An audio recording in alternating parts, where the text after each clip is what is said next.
What's up, guys? It's your boy Cam, and I am here with another video, so let's get into it. We kick off the show with the Prince Finn Balor and a good rating. So a pissed off Finn Balor opens the show and expresses himself in very few words. He stands with Kyle, Roddy, and Bobby.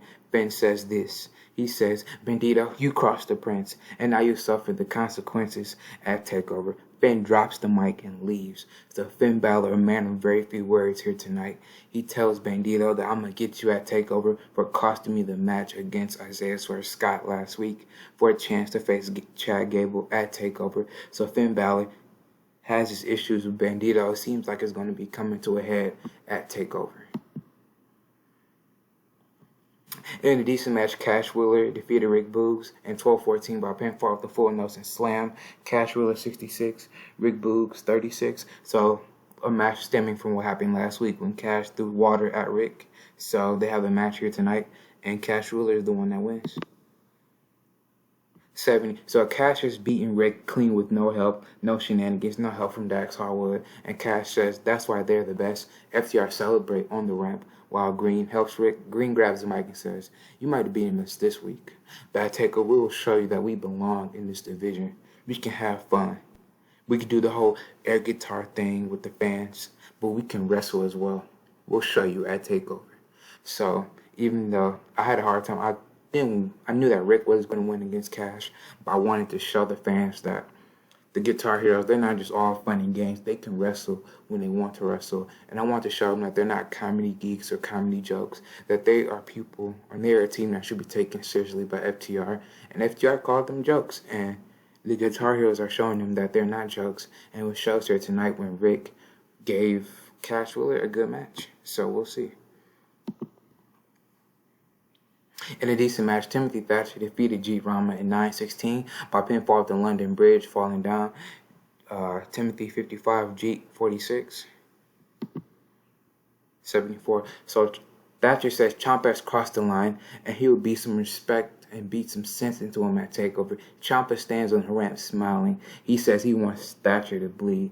Ciampa says he wants to draw first blood. And Thatcher, he says, "Okay, Ciampa."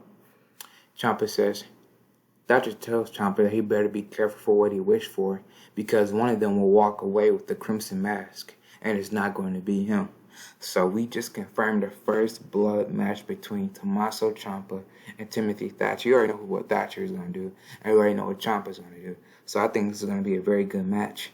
And who's going to walk away with the Crimson Mask at TakeOver? 59.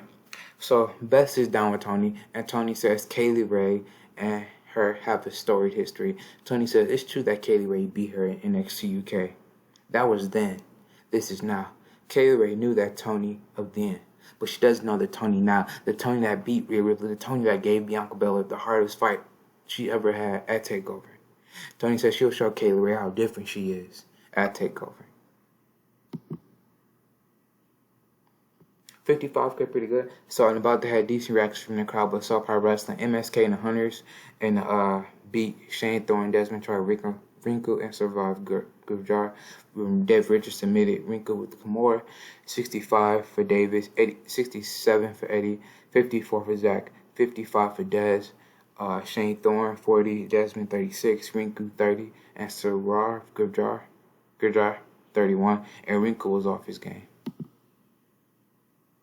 So MSK and the Hunters get the win here tonight, but both teams still bicker back and forth after what happened last week.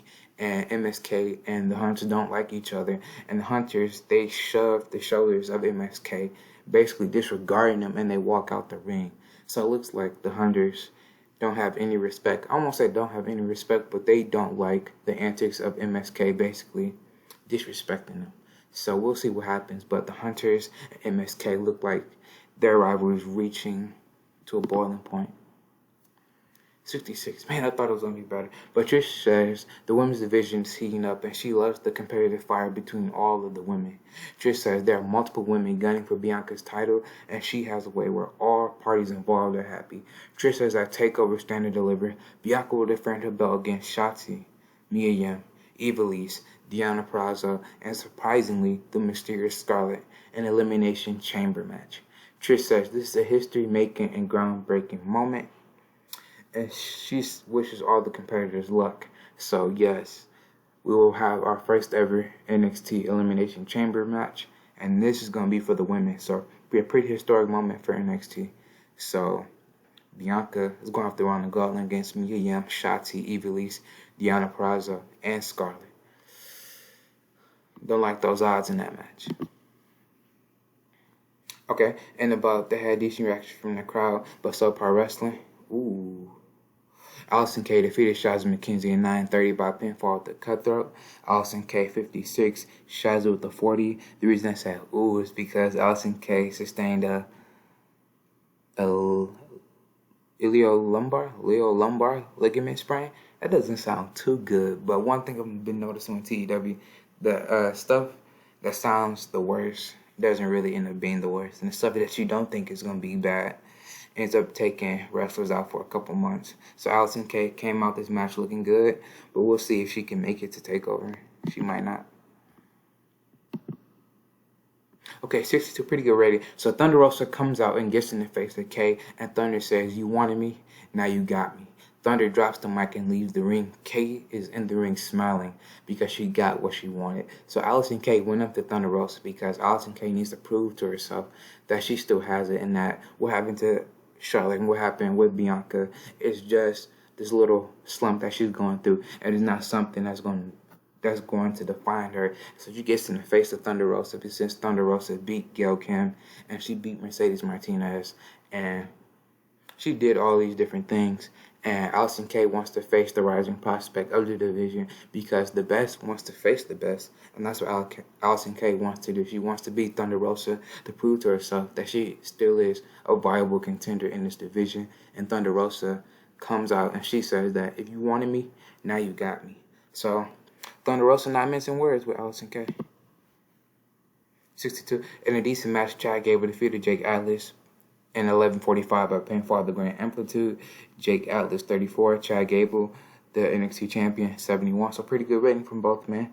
Trying to get Jake Atlas's rating up there with 34. I'm at least trying to get him, people like him, Indy Hartwell, Kylie Ray. I'm trying to get them to at least 40 popularity, because if you get there, I think they'll be good. I think they'll be decent. But I'm still trying to work on it. So Jake, after the match, eats a super kick from Tyler Breeze. Since Tyler Breeze wanted his hands on Jake after he broke his mirror, Trent runs down the ramp, but Tyler gets out of dodge. Trent challenges Tyler to a match at TakeOver, and Tyler doesn't accept because he only fights to defend his gold. And Trent, also using a fat joke, says Trent doesn't fit the requirements. And Tyler says, "Go along and do what other uglies do." Tyler walks off, and Trent checks on Jake. So Tyler Breeze, a little hit and run by Tyler Breeze, super kicking Jake Atlas, and then just basically dodging Trent Seven.